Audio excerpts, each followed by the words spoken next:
Isn't it funny how when you have an idea and it's really out there and you mention it to a few people and they look at you and they think like, what are you talking about? That's impossible. And then years later, somebody else is doing exactly that and it just becomes the norm. Well, I had an idea and I'm just going to put it out there again because it hasn't come into fruition yet, and I pray that one day it will. Now, what's it based on?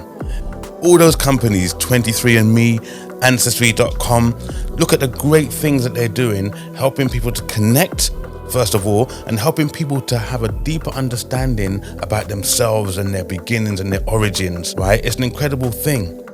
But there seems to be one trick that's being missed. What I'd like to see is a mass movement of DNA signatures being taken across the whole of the African continent. Now, that might sound crazy because of the scale and the size of the continent, but hear me out.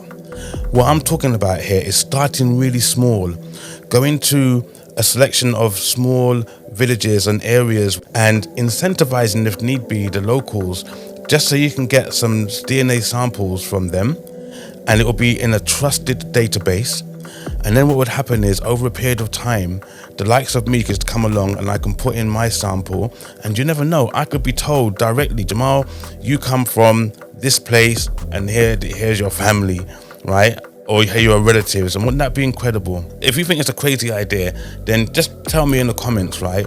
But I don't want no one telling me later on that I didn't come up with this idea when everyone's doing it and it's the norm, maybe another 10, 20, 30, 40, 50 years. Because indeed, that's how long it's going to take. It's not going to be something that's going to happen overnight, right? So if we could start this now and just start the ball rolling, then perhaps in 50 years' time, we will be able to do that. And then most people will be able to know when they start talking or thinking about going back home, then it will be very easy because they'll know exactly where home is. Tell me I'm wrong or tell me I'm right, and let's get things moving.